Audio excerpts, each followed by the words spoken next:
We're gonna do a little night ride. See what that looks like.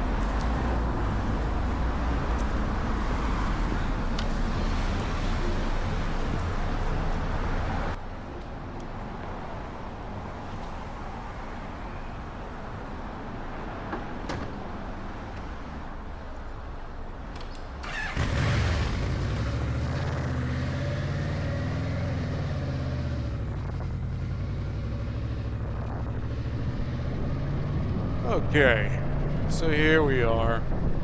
We are leaving Santa Monica, lovely downtown Santa Monica, on 4th Street.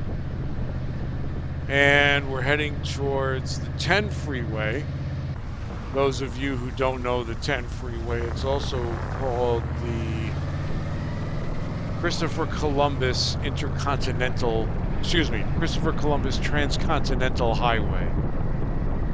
Because it starts pretty much in Santa Monica and ends at the end of Florida. Runs right across country, across the southern part. Which is interesting. It's an interesting ride. A lot of people don't like being on the freeway that long, but it runs through the southern part of California, right through the middle of Texas, after going through, Arizona, New Mexico. But this guy, wasn't sure what this guy was doing. It's like, I'm there, I'm already pulled all the way out front because you can't see down there, but they're blocking the road for construction. But he kept coming, he kept sneaking up on me, so I had to keep pulling up. I didn't know what the hell he was doing. So there we go. Now I'm taking off again.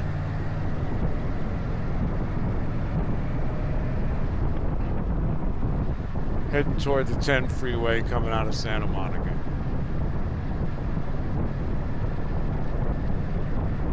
Now, there's a lot of motorcycle YouTube people out there.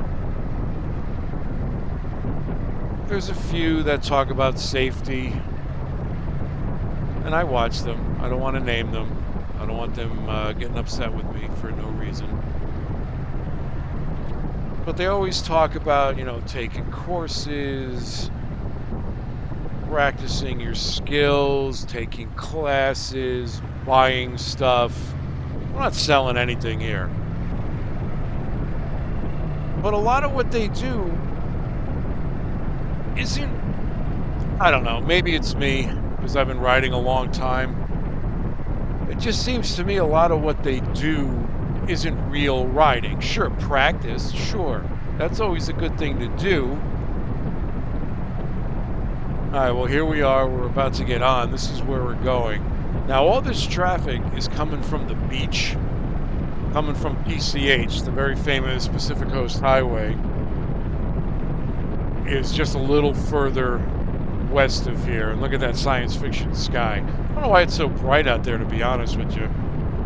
But that's where the water is. And that's where the Pacific Coast is. So like all this traffic you're seeing behind me is coming off the PCH, heading inland.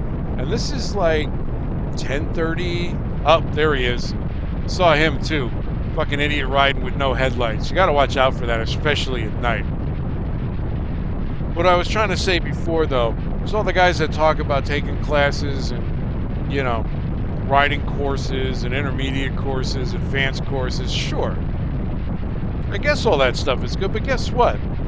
None of that, in my opinion, applies to what I'm doing right now, which is riding at night on the freeway with idiots like that other guy there that's driving along with no headlight. It's just ridiculous. And riding at night requires a whole different set of skills that you really need to pay attention.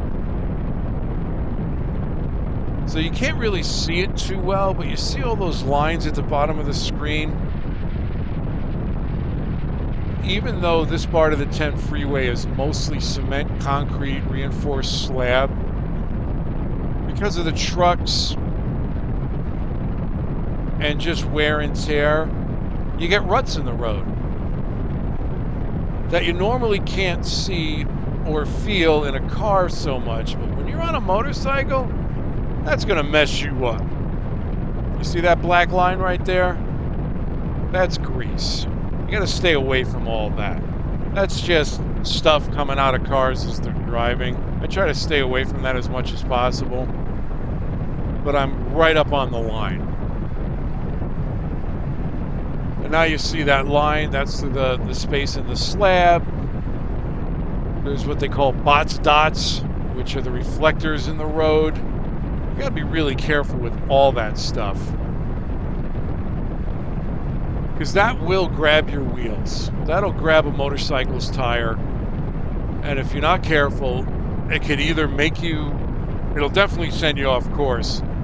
But I've seen people, especially on speed bikes, because of the steering geometry, which I'll talk about at another time, but because of the steering geometry on speed bikes, I've seen it just grab the wheel and send them, just upset them completely and send them almost into the wall. So what we're looking at the ground now, you see that line, it's a solid slab separation there, and then there's a whole bunch of ruts. Boom. Caught me. I was trying to get around, it caught me, pulled me over, but I got out of it. But those are the things you really got to be careful for, especially at night, because you can't really see them. You just gotta kind of know they're there and stay away from it. If you look ahead, you can see the imperfections in the road. They show up as darker lines. Just stay out of them. I try to stay as close to the line as possible. And why do we stay close to the line? It's called defending the lane. Especially at night, people aren't paying attention. People might even be driving without headlights, like that other guy we saw. But if you stay on the line, people can see you. They're less likely to try to change lanes right into you. Now you can't see on this bike with this angle, but I have a big light bar in the back to augment my rear running brake light, because it wasn't big enough. Most lighting on motorcycles, especially in the back, it's just not enough. Unfortunately, too many motorcycle manufacturers bow to look. They bow to form instead of function. So there was a group of guys that were building special parts just for Royal Star Ventures. And I was lucky enough to be able to buy like 4 of their light bars for the rear. And they're custom made for this particular bike. And it's there. And it's really bright, which helps.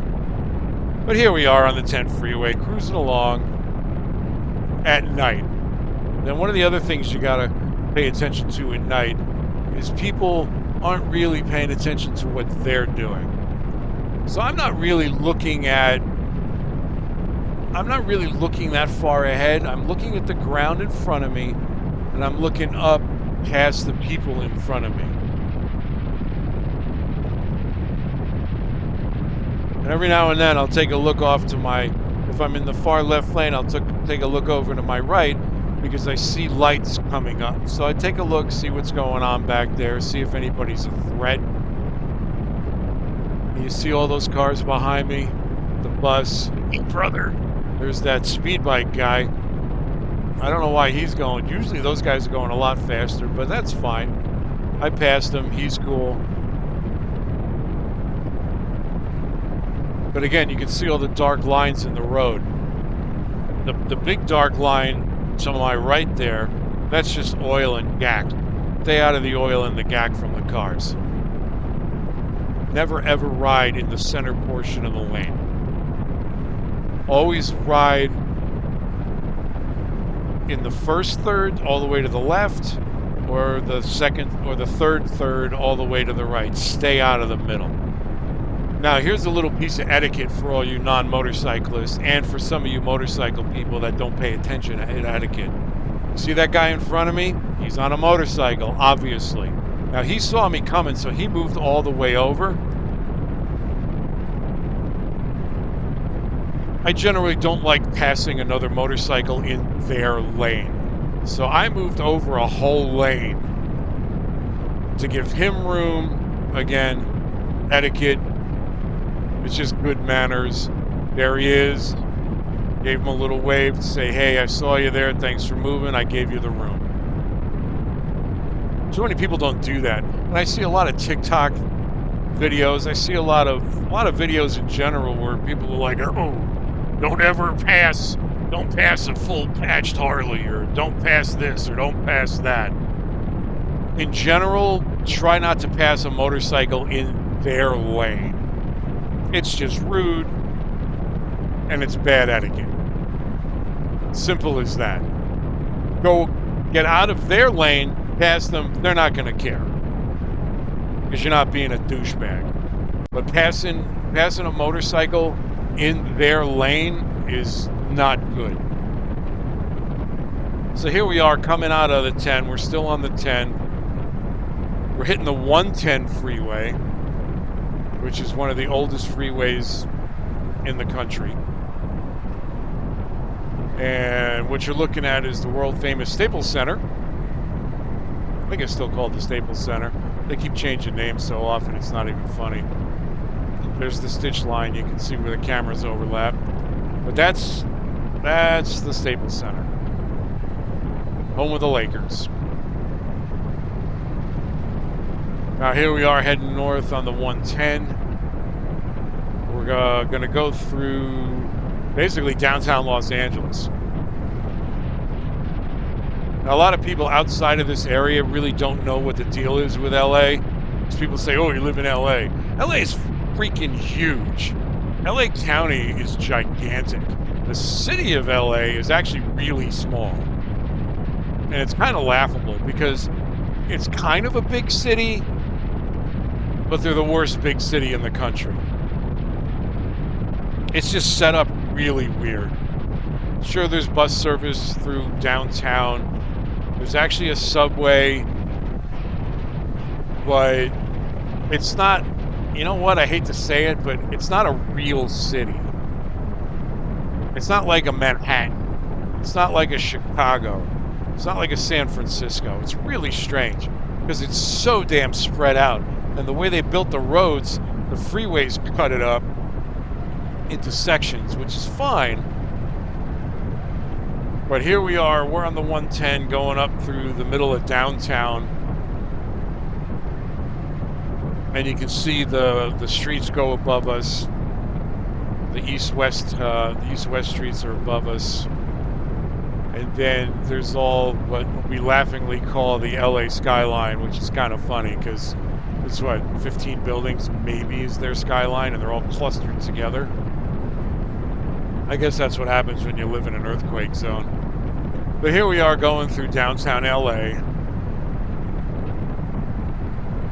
And we're coming up on the 5 freeway next. And the 5 freeway, again, it's a bizarre stretch of road. 5 freeway runs all the way from Northern California all the way down through to San Diego. And it's just one stretch. But when it hits LA, when it hits certain metropolitan areas, it gets like all clustered in with other roads. So, and it's really strange. So like right now, we're on the 110 heading north. 110 cuts off east, turns into the Arroyo Seco, and it ends in Pasadena. You get off to the left, and you hit the 5, which also hits the 2 at this point. We're going to hit that in a second. But the 5 just keeps going north, goes all the way up to past San Francisco, all the way to the Oregon border. And I think the 5 stays the 5, like all the way up to Washington. Not 100% sure about that. I haven't gone that far yet on the 5. But here we are. This is the northern part. This is the top end of downtown LA. And we're going to hit the tunnels. So the way they built these freeways, some of them make sense, some of them are just incredibly insane. But here we are. I saw the 110 sign, and you saw the 5 sign. So the 5, there's 2 lanes on the left. At night, one of them is the correct lane. During rush hour, both of those lanes you can use to cut off onto the 5. But there's one of the tunnels. Here comes the other tunnel. Now, usually during the day, these are dead stop. It's just nothing. It's just a giant cluster of cars. It's ridiculous. So here's more of those dots. And there's ruts down there. You call them rumble strips? There's rumble strips down there. So people that don't pay attention makes a ton of noise if they're starting to cross over the lines, which is poison to motorcycles. You got to be really careful there. Because you lean yourself over in a turn and you're on a rumble strip, depending on your steering setup, depending on what kind of bike you're on, it could be very bad. And the bots dots are the worst, especially in the rain.